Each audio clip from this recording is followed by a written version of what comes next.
Selamat malam, Bapak, Ibu, Saudara sekalian yang kami kasih dalam Tuhan Yesus Kristus. Selamat berjumpa kembali dengan kami dari Restoration Christian Church di Los Angeles.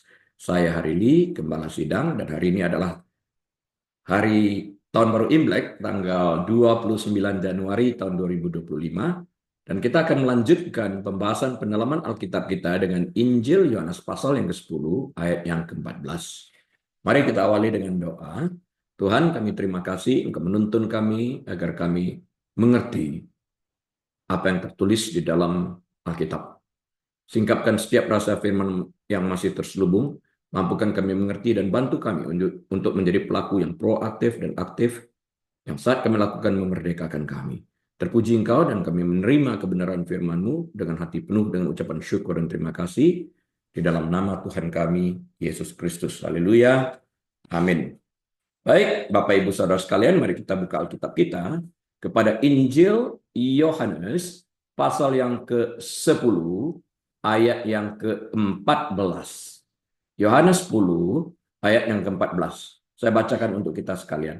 Akulah gembala yang baik dan aku mengenal domba-dombaku dan domba-dombaku mengenal aku. I am the good shepherd. And I know my sheep, and I'm known by my own. Ini tajam ini pengertiannya. Jadi kita dapat melihat, aku dikenal oleh domba-dombaku, bukan hanya aku mengenal domba-dombaku, tapi aku juga dikenal oleh domba-dombaku. Artinya, ada satu persekutuan yang dalam antara domba-dombanya dan dia, Sang Mesias, Gembala yang agung ini. Yesus Kristus. Ini hubungannya bolak-balik. Jadi sebagai orang percaya, kita harus menilai ke dalam apakah kita mengenal suara gembala kita ini. Dan apakah kita mengenal dia dengan baik. Bukan hanya sekedar dia mengenal kita. Dia mengenal kita baik. Pertanyaannya, apakah kita juga mengenal dia? Kita mengenal dia baik. Tapi sebaliknya juga, apakah dia mengenal kita? Harus dua belah pihak. Kita mengenal dia dan dia mengenal kita. Ya, jadi terdapatnya hubungan timbal balik dalam berkomunikasi. Nah, Yesus mengulangi bahwa dia adalah gembala yang baik. Yohanes 10 ayat ke-11 tertulis pada waktu itu telah kita bahas. Poin utama dari analogi ini mengkontraskan kepemimpinan rohani Yesus dengan kepemimpinan orang lain. Karena dia mengatakan, akulah gembala yang baik. Ya, dan gembala yang baik itu rela memberikan nyawanya.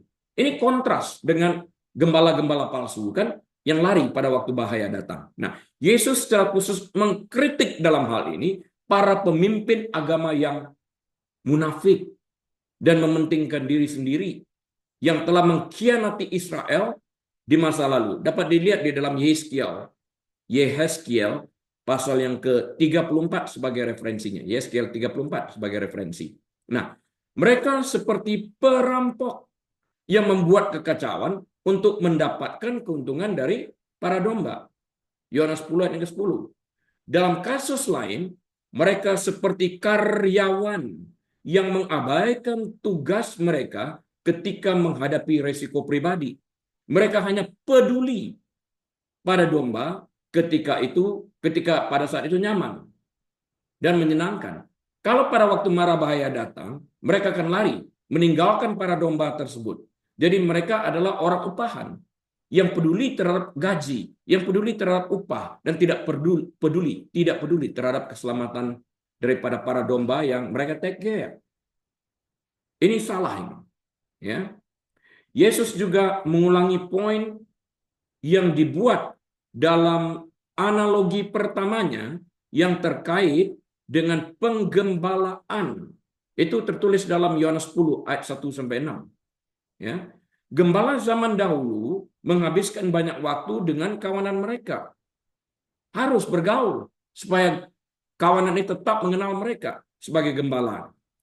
Sejak saat kelahiran seekor domba, mereka bergaul erat. Jadi domba sejak dari kecil, sejak dari bayi ini sudah mendengar dan mengenal suara gembalanya. Dan mereka taat, mereka patuh, mereka mengikuti, dan mereka tidak mengikuti suara orang asing. Nah, dalam pertanyaan inilah kita harus menelaah ke dalam ke pribadi kita sendiri. Apakah kita mendengarkan suara gembala kita dengan baik, artinya kita taat kepada apa yang dikatakannya, atau kita memilih untuk mendengarkan gembala asing, guru-guru palsu, karena itu enak bagi daging. Itchy ears, istilahnya kan. Hanya mencari sesuatu yang enak didengar. Menolak untuk mendengar sesuatu yang benar, karena sesuatu yang benar itu dapat menyakitkan. Ya, karena itu domba sangat peka terhadap suara gembala mereka. Dan hanya suara gembala ini sendiri yang mereka ikuti. Domba secara naluriah akan mengabaikan atau bahkan menjauh dari suara orang asing. Bagaimana dengan kita kalau mengaku sebagai domba Yesus? Apakah kita menjauh dari suara orang asing? Atau kita justru mendekat karena keinginan daging ini? Dan kemudian alasan diberikan Tuhan mengerti. Saya sering dengar ini. Tuhan mengerti, iya. Tuhan juga bahkan mengerti kamu akan kehilangan ya banyak hal dengan lari dari Tuhan. Itu dia. Sehingga kamu tidak dapat masuk ke dalam garis finish. Karena kamu menjauh daripada garis finish yang ditentukan oleh Tuhan. Kita nggak dapat lari daripada itu.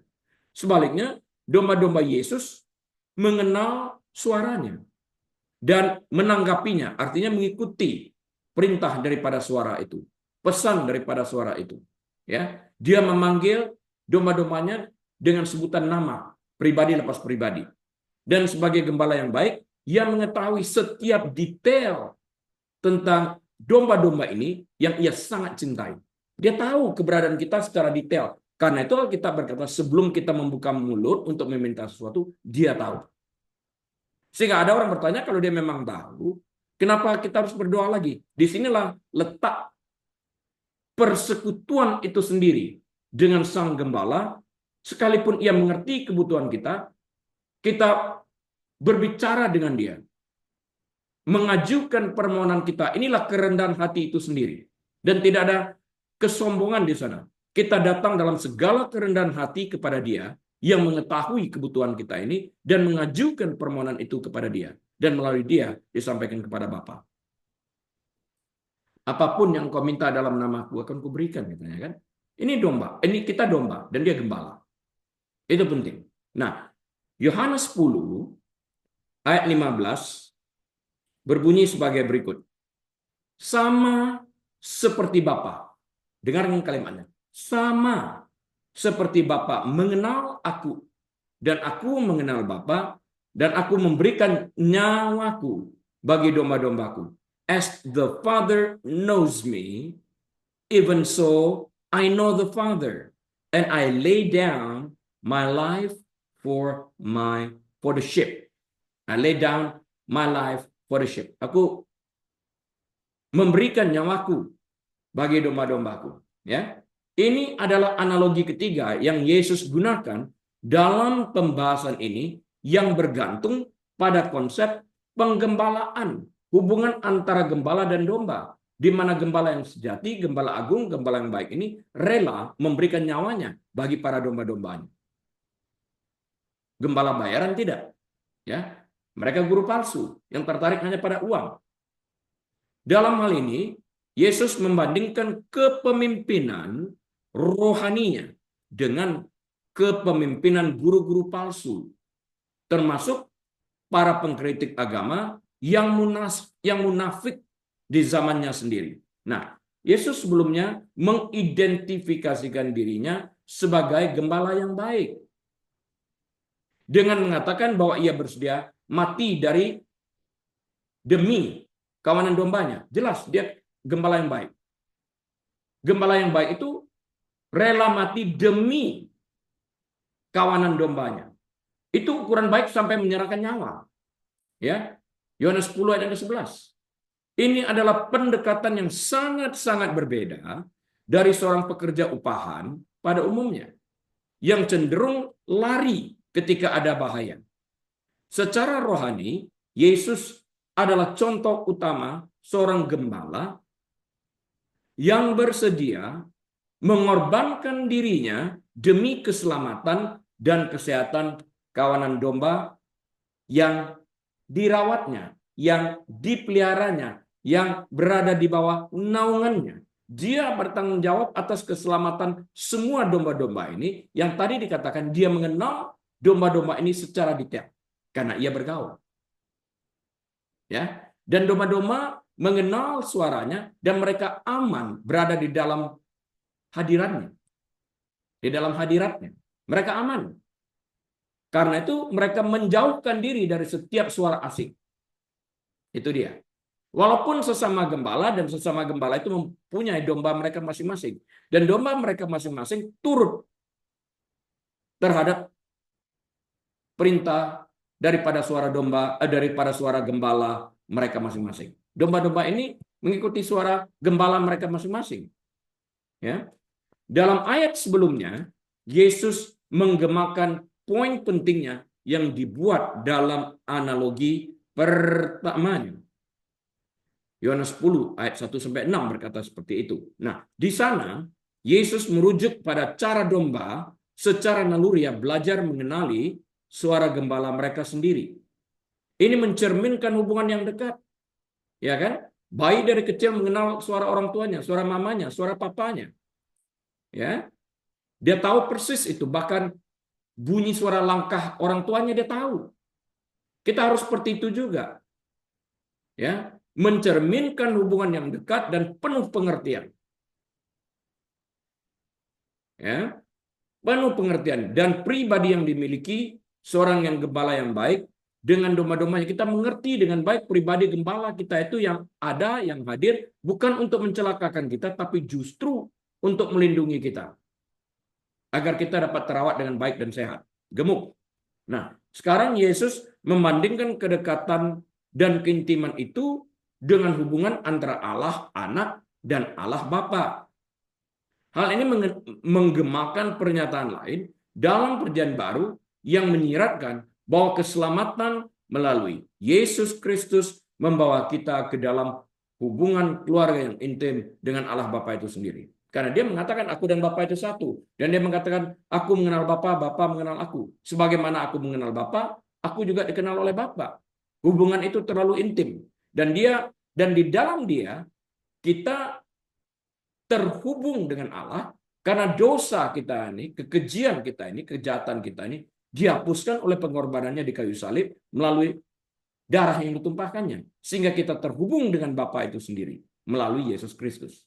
Nah, ini gembala yang baik itu. Ini gembala yang agung itu yang memberikan nyawanya demi domba-domba yang ia kasihi.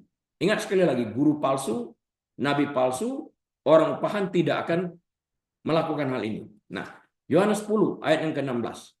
Ada lagi padaku domba-domba lain yang bukan dari kandang ini. Domba-domba itu harus kutuntun juga. Dan mereka akan mendengarkan suaraku dan mereka akan menjadi satu kawanan dengan satu gembala. Sekalipun asing, dombanya akan menjadi satu kawanan domba di bawah pimpinan satu gembala. Siapa itu gembala domba-domba lain ini? Tidak lain daripada kita, Gentiles, non-Yahudi, non-Jews. Nah, and other sheep I have, which are not of this fold, bukan dari kalangan ini, them also I must bring, and they will hear my voice, and there will be one flock and one shepherd. Nah, Yesus telah membuat analogi tentang pelayanannya dengan menggunakan tema penggembalaan. Sejauh ini, ia telah mengemukakan 3 pokok utama. Yang pertama adalah, apa pokok utama yang pertama? Pokok yang pertama adalah bahwa tanggapan seseorang kepada Yesus bergantung pada apakah mereka merupakan bagian dari kawanannya. Itu tanggapan pertama. Apakah kita merupakan bagian daripada kawanan dombanya?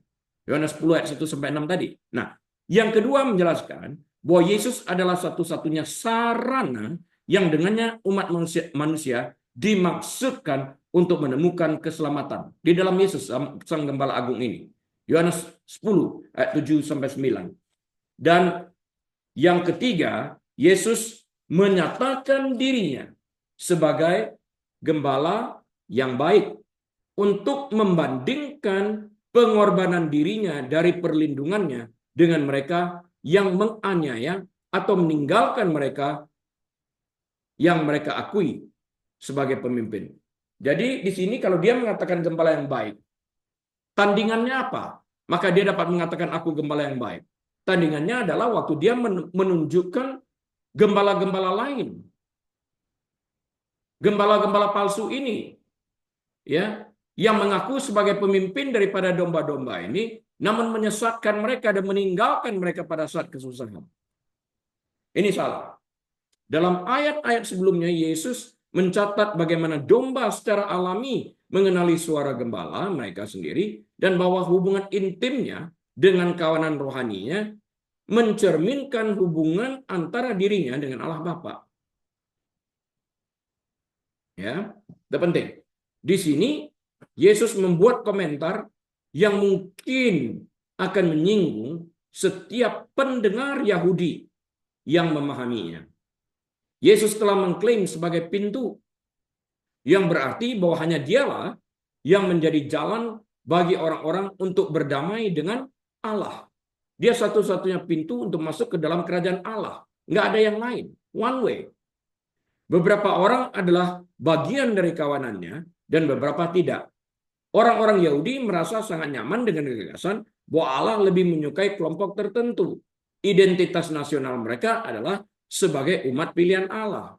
Tertulis dalam Ulangan 14 ayat 2. Namun, kini Yesus berbicara tentang domba-domba lain. Bukan bagian daripada kawanan domba saat ini. Bukan dari kawanan orang-orang Israel ini. Yang ia rencanakan untuk disatukan di bawah satu penggembalaan, di mana ia sebagai gembala yang baik itu. Jadi antara orang Israel dan orang-orang non-Israel ini. Kita yang percaya kepadanya. Ya. Ini adalah rujukan. Ya. Ini adalah rujukan kepada siapa?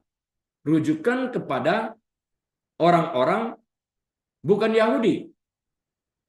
Artinya bangsa-bangsa non-Jews, non-Yahudi. Dan penerimaan mereka oleh Allah melalui Yesus Kristus. Jadi Yesus Kristus ini juga mati bagi mereka yang bukan orang Yahudi. Di mana orang-orang yang bukan Yahudi ini, yang beriman kepada Yesus, melalui Yesus inilah mereka terbilang sebagai gembalanya. Ya, yang diasuh olehnya, yang digembalakan olehnya. Nah, orang-orang ini kita sekalian yang bukan Yahudi mendengarkan suaranya. Kita bergaul erat dengan dia. Kita tahu dia siapa, dia tahu kita. Ya. Itu indahnya. Bagi banyak orang Yahudi, ini merupakan hambatan besar bagi kepercayaan. Bahkan di dalam komunitas Kristen setelah kebangkitan Yesus. Kisah para Rasul pasal yang ke-11 ayat 1 sampai 18 bercerita tentang ini. Nah, kandang domba ini sebagaimana yang Yesus maksudkan di sini adalah bangsa Israel. Ada domba-domba yang menjadi milik Kristus tetapi bukan dari kelompok itu. Mereka adalah orang-orang bukan Yahudi yang beriman kepada Yesus. Galatia 3 ayat 27 sampai 29. Jadi setiap orang, sekalipun mereka bukan orang Yahudi, yang beriman kepada Kristus akan digembalakan oleh Yesus ini. Ya. Sedangkan orang-orang Yahudi yang jika tidak beriman kepada Yesus tetap aja terhilang. Mereka bangsa terpilih tetapi tidak menggunakan hak mereka untuk dapat melihat seperti yang tertulis dalam gulungan kitab mereka juga, bahwa Yesus itulah Sang Mesias itu sendiri. Nah, kita lanjut. Yohanes 10 ayat yang ke-17. Bapa mengasihi aku. Bapa mengasihi aku. Oleh karena aku memberikan nyawaku untuk menerimanya kembali. Memberi untuk menerima kembali. Nah, Therefore my Father loves me, because I lay down my life that I may take it again. Jadi di dalam hal ini Bapa mengasihinya dia karena dia memberikan nyawanya untuk memenuhi visi Bapa, mati untuk membayar upah dosa orang-orang yang percaya kepadanya. Karena itu Bapa mencintai dia banget. Karena dia melakukan bertindak sesuai dengan rencana Allah itu sendiri. Lay down his life for the chosen. Memberikan nyawanya untuk orang-orang pilihan ini. Nah, komentar yang dibuat di sini dalam Yohanes 10 ayat 18 nanti akan kita baca, kontroversial bagi para pendengar Yesus dalam Yohanes 10 ayat 19. Kontroversial. Yesus mengklaim sebagai satu-satunya cara keselamatan yang sah bagi umat manusia melalui iman kepada Dia. Yohanes 10 ayat 1 sampai 13. Dan bahkan mengindikasikan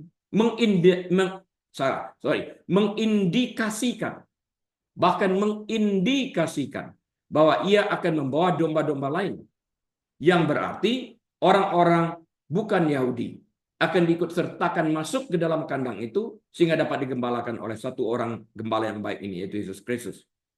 Jadi mereka dibawa masuk ke dalam hubungan yang intim dengan Allah itu sendiri. Nah, pernyataan-pernyataan itu saja akan sulit dicerna oleh orang-orang Yahudi ini. Ya, karena mereka beranggapan hanya orang Yahudi yang berhak.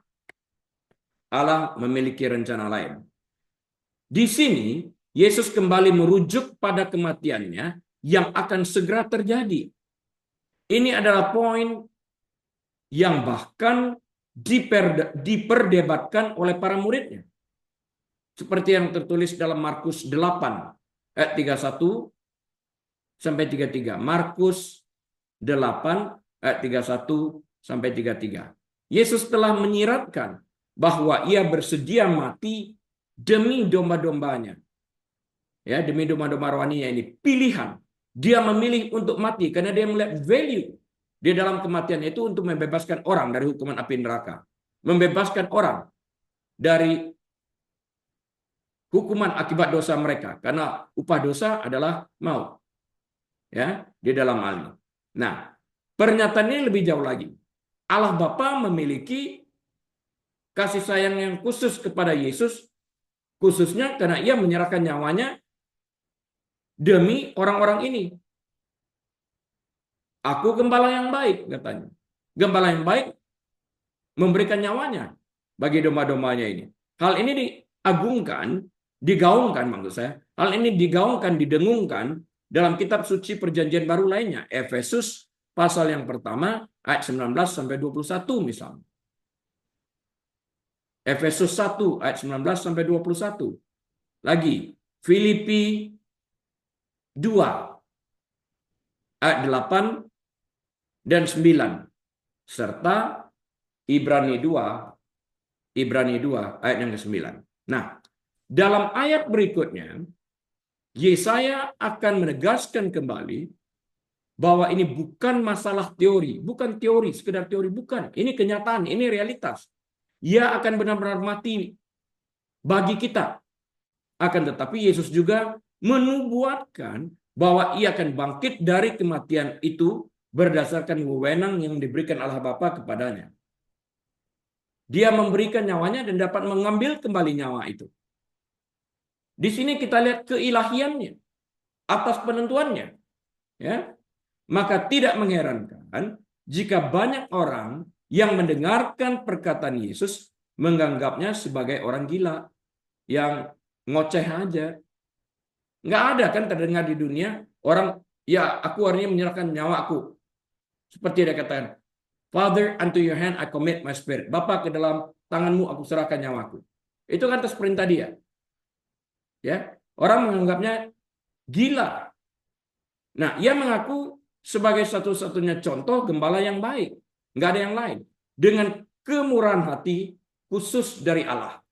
Yaitu Allah Bapa. Yang akan bangkit kembali dari kematian pada hari yang ketiga. Nah, yang lain tentu saja dengan melihat tanda-tanda ajaib yang Yesus perbuat. membuat mereka tidak percaya bahwa ia gila atau kerasukan setan. Dia membangkitkan Lazarus mati. Dia mencelikkan mata orang lahir buta. Dia mengubah air menjadi anggur. Masa ia gila? Mana mungkin orang gila melakukan ini? Ya, sederhana cara pemikirannya bagi kelompok orang ini. Kelompok terpecah dua, yang pro dan anti Yesus. Nah, Yohanes 10 ayat 18, tidak seorang pun mengambilnya daripadaku. No one can snatch them out of my hand, neither out of my Father's hand. Ya kan? Tidak seorang pun mengambilnya daripadaku, melainkan aku memberikannya menurut kehendakku sendiri. Jadi tidak ada orang yang dapat mengambilnya daripadaku, artinya tidak dapat mengambil nyawa ini daripada Yesus. Melainkan aku memberikannya menurut kehendakku. Dia secara sukarela memberikan nyawanya ini. Aku berkuasa memberikannya dan aku berkuasa mengambilnya kembali. Mengambil apa? Mengambil nyawa itu kembali. Bangkit dari kematian. Dan setiap orang percaya kepada Yesus mendapatkan perlindungan khusus dari Yesus. Karena dia katakan tadi, tidak ada seorang pun yang dapat merampas mereka dari tanganku maupun dari tangan Bapakku. No one can snatch them out of my hand, neither out of my Father's hand. Ya. Jadi dia mati untuk menebus kita dari segala dosa-dosa, kejahatan kita ini. Sehingga kita beroleh kehidupan yang kekal ini. Inilah tugas yang kuterima dari Bapakku. Kata Yesus ya. Yang tadi apa? Saya ulang ya. Yohanes 10 ayat 18. Tidak seorang pun mengambilnya daripadaku, melainkan aku memberikannya menurut kehendakku sendiri. Aku berkuasa memberikannya dan berkuasa mengambilnya kembali. Inilah tugas yang kuterima dari Bapakku. No one takes it from me, but I lay it down of myself. I have power to lay it down, and I have power to take it again. This command I have received from my Father. Aku dapat memberikan nyawaku itu, aku dapat mengambilnya kembali atas ketentuan dia. Tidak ada orang dapat mengambil nyawaku, artinya tidak dapat satu orang pun yang membunuhnya. Dia mati atas penentuan dia untuk membayar upah dosa ini. Father, unto my hand I commit my spirit. Bapa, ke dalam tanganmu kuserahkan nyawaku. Nggak ada yang bunuh dia. Dia menyerahkan nyawa itu. Penggenapan daripada nubuatannya. Konteks pernyataan ini penting. Yesus masih berdebat dengan siapa? Yesus masih berdebat dengan para pengkritiknya yang marah atas mujizatnya.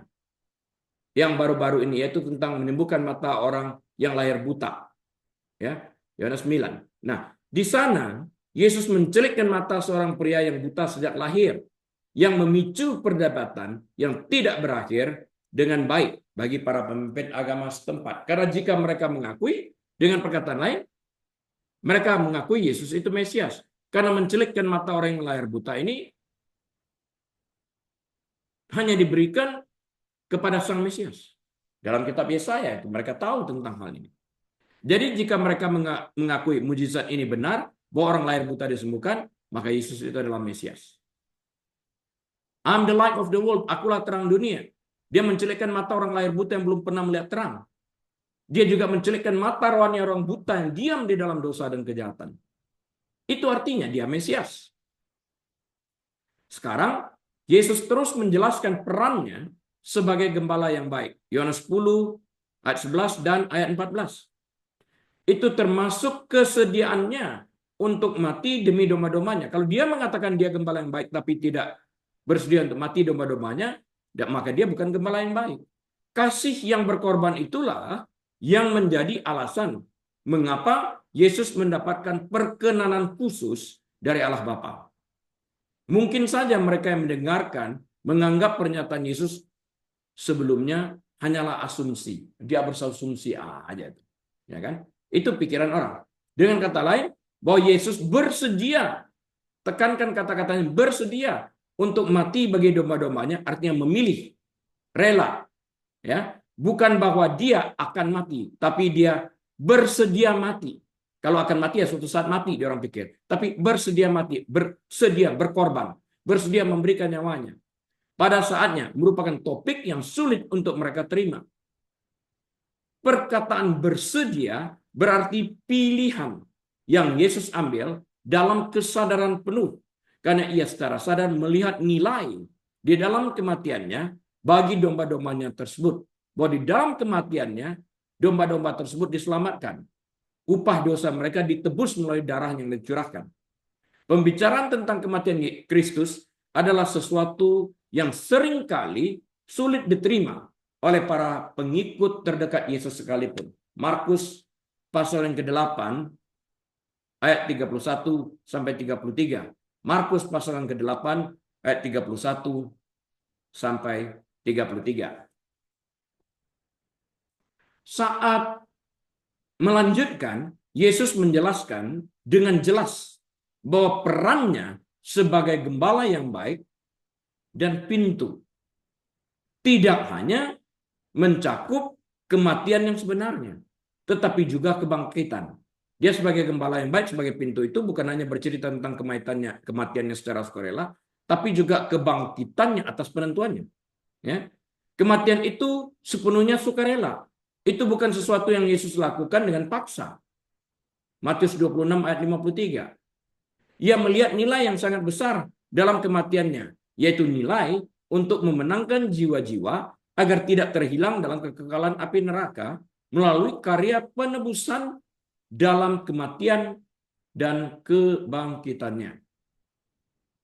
Ya, itu penting kita sadari di dalam hal ini. Dia mati bagi domba-dombanya ini. Ya, kematian itu menghasilkan kebangkitan berdasarkan kuasa dan otoritas yang diperoleh Yesus dari atas. Ya, dalam pernyataan yang relatif singkat ini, Yesus mengklaim memiliki. Yesus mengklaim memiliki kuasa atas hidup dan mati, bahkan kematiannya sendiri, sebagaimana yang diberikan kepadanya oleh Allah Bapa. Ia menubuatkan kematian dan kebangkitannya sendiri. Pada ketiga, aku akan bangkit. Dia yang katakan itu. Ya, bahwa dia akan mati. Dia katakan juga sifat agung dari kematian Kristus yang bertujuan untuk menebus jiwa-jiwa yang percaya padanya itu mungkin menjadi alasan mengapa audiens ini tampaknya tidak bereaksi dengan tuduhan penghujatan seperti yang mereka lakukan dalam bagian-bagian lainnya. Blasfemi mereka katakan. Kali ini enggak. Yohanes 5:18. Apa yang Yesus katakan begitu aneh sehingga menyiratkan dua kemungkinan lainnya. Mereka yang hadir pada saat itu tampak terpecah antara percaya Yesus dirasuki, referensi orang dahulu tentang kegilaan, dan Yesus yang menjadi seorang utusan yang diverifikasi keilahiannya melalui mujizat-mujizat yang dilakukannya. Jadi ada dua kelompok, orang yang menganggap dia gila dan orang yang melihat bahwa dia ini sesudah diverifikasi mujizat yang dilakukannya adalah seorang utusan Allah, adalah Mesias. Menolak satu kelompok, menerima di kelompok lain. Nah, Yohanes 10 ayat yang ke-19. Maka timbullah pula pertentangan di antara orang-orang Yahudi. Karena perkataan itu, banyak di antara mereka berkata, ya, therefore there was a division again among the Jews because of this sayings. Karena perkataan itu, ya, mereka terpecah. Banyak perkataan Yesus yang menimbulkan pertentangan di antara orang-orang Yahudi. Yohanes 7 ayat 43. Yohanes 9 ayat 16. Kita lihat itu. Nah, sampai batas tertentu, seluruh keberadaan Yesus ini menciptakan pemisahan di antara sesama manusia. Mazmur 53 ayat 1, Matius 10 ayat 34 sampai 36, Kisah Para Rasul pasal yang ke-25 ayat 19. Semua ini sebagai referensi bagi yang mau melanjutkan studinya. Yesus bahkan mengklaim sebagai pintu, I'm the door, akulah pintu, dan satu-satunya sarana keselamatan, ya. Dalam Yohanes 10 ayat 7 sampai 9 itu. Nah, itu menyiratkan pembagian orang menjadi satu dari hanya dua kategori yang diselamatkan dan yang tidak diselamatkan. Ya. Perkataan khusus yang dirujuk di sini adalah komentar Yesus tentang ia dibunuh dan dibangkitkan dari kematian. Percakapan ini terjadi segera setelah Yesus mencelikkan mata seorang pria yang lahir buta. Mukjizat ini memicu perdebatan besar di mana Yesus memaparkan 3 analogi terkait penggembalaan untuk menjelaskan pelayanannya. Yohanes 10 ayat 1 sampai 14 itu. Yohanes 10 ayat 1 sampai 14. Nah, mukjizat itu, Bapak Ibu Saudara sekalian, membuat sebagian orang percaya bahwa Yesus adalah utusan Allah yang sah. Yang lain berpendapat dia orang gila yang sudah kehilangan akal sehatnya. Yohanes 10 ayat 20. Ya. Bagaimana seseorang menanggapi Kristus berkaitan erat dengan kondisi rohaninya sendiri. Yohanes 10 ayat 1 sampai 5. Mereka yang ingin, saya ulang, mereka yang ingin mengikuti Tuhan akan menanggapinya sesuai dengan kondisi rohani mereka. Yohanes 7 ayat 17. Mereka yang tidak ingin mengikutinya akan menemukan cara lain untuk menolak apapun yang terjadi. Sekalipun mujizat seperti Lazarus bangkit, kalau mereka telah mengambil keputusan untuk tidak percaya, mereka tetap tidak percaya. Yohanes 5 ayat 39 sampai 40.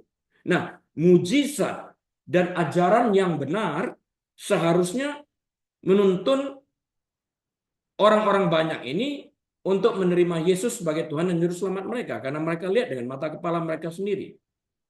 Tetapi hati yang keras selalu dapat membuat alasan. Mereka selalu dapat mencari dan menemukan alasan-alasan untuk menolak dia. Matius 12 ayat 31. Matius 12 ayat 31.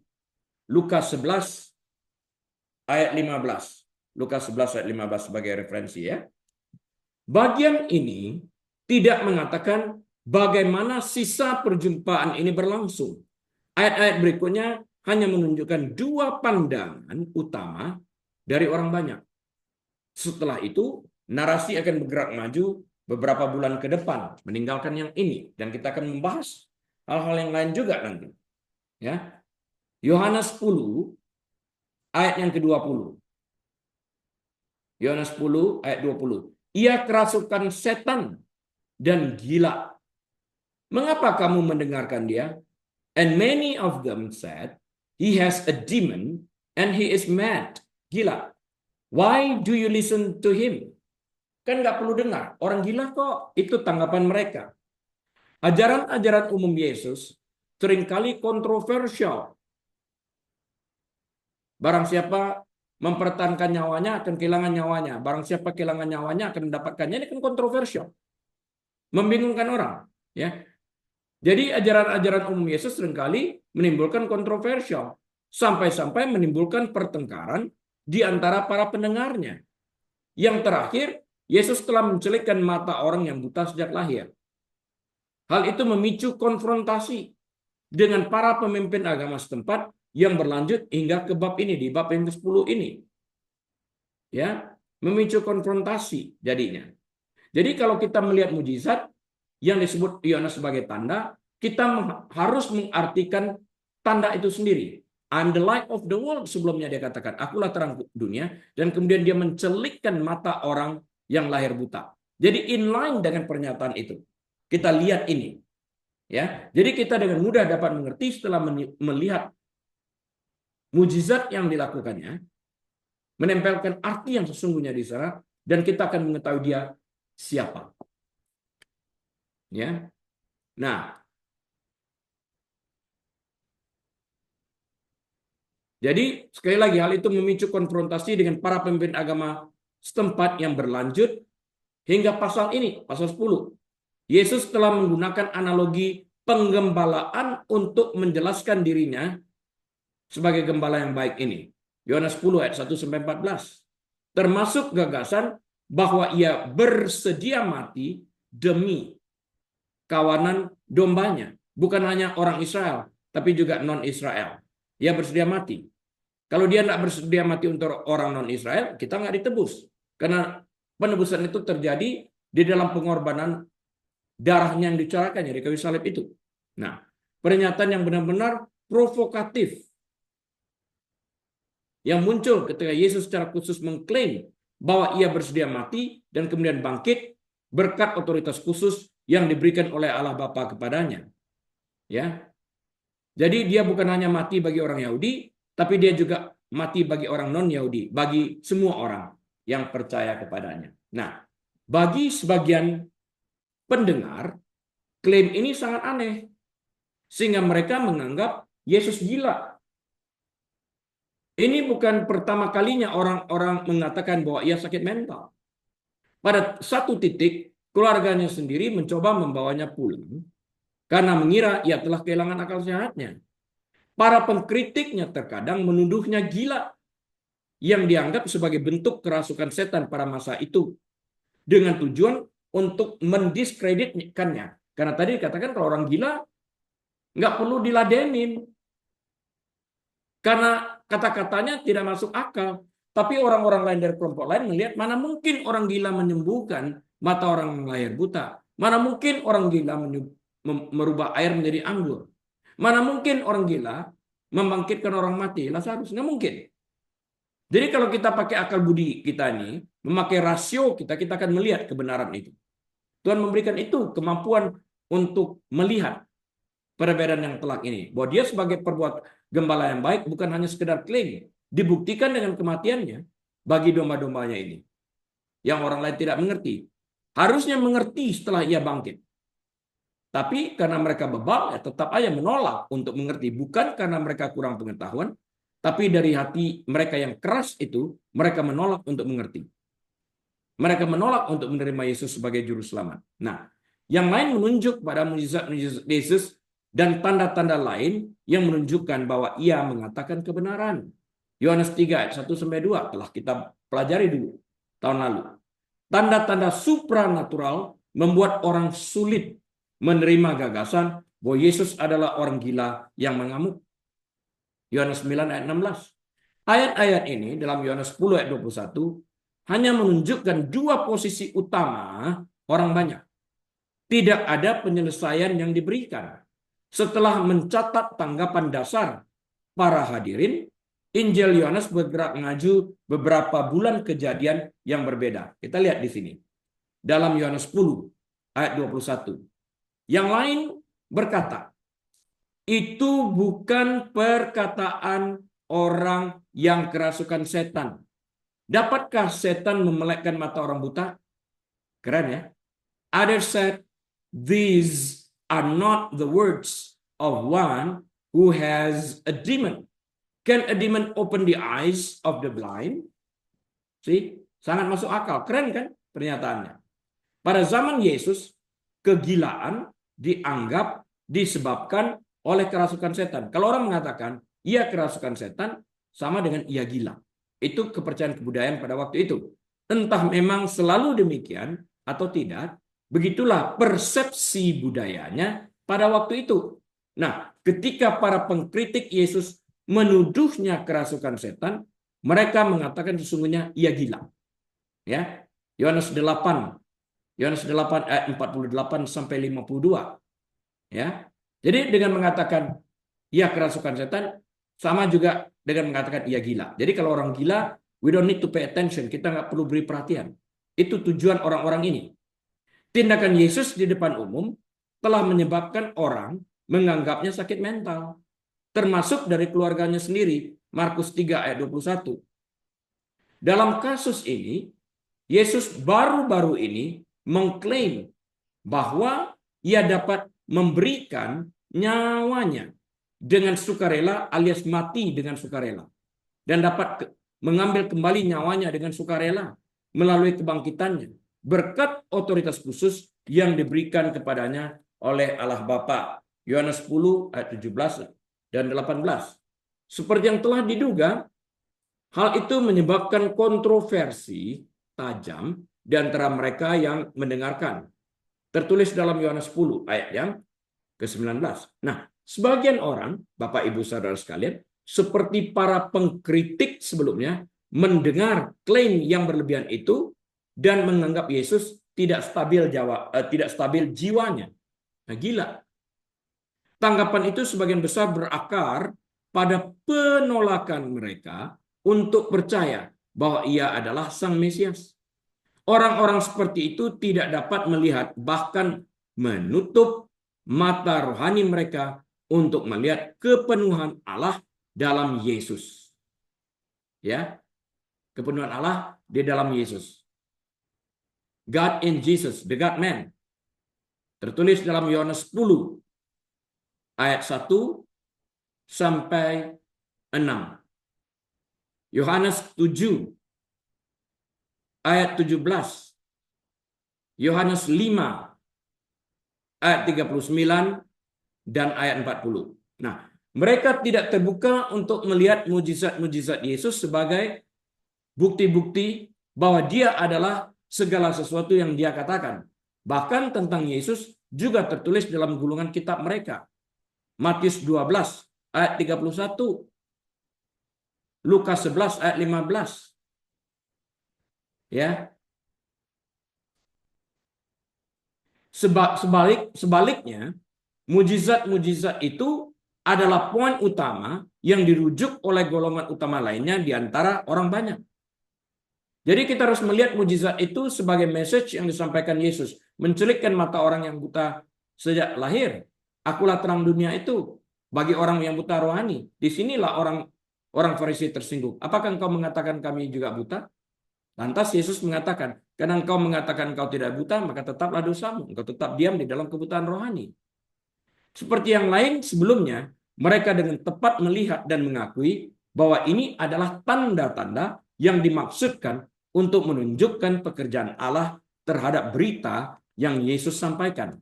Yohanes 3 ayat 1 dan 2. Nah, setelah ini Injil Yohanes bergerak maju beberapa bulan ke hari raya Pondok Daun. Kita akan bahas itu minggu depan dalam Yohanes 10 ayat ke-22. Kita tidak belajar setidaknya di sini bagaimana golongan-golongan yang berbeda di antara orang banyak itu melanjutkan perdebatan mereka tentang Yesus dan penyembuhannya terhadap orang yang tadinya buta sejak lahir. Baik, Bapak Ibu Saudara sekalian, atas izin Tuhan, kita akan melanjutkan pembelajaran Alkitab kita ini, pendalaman Alkitab kita ini, minggu depan atas izin Tuhan yang dimulai dengan Yohanes 10 ayat ke-22. Kita tutup dalam doa. Bapa, terima kasih. Hamba-Mu telah selesai berbicara. Engkau tetap berbicara kepada pribadi lepas pribadi di dalam hati masing-masing. Tuhan Yesus membuat kami mengerti dan secara proaktif dan aktif menjadi pelaku firman-Mu. Bersyukur untuk firman-Mu yang saat kami lakukan memerdekakan kami. Haleluya. Amin. Baik, Bapak Ibu Saudara sekalian, saya mohon diri. Shalom.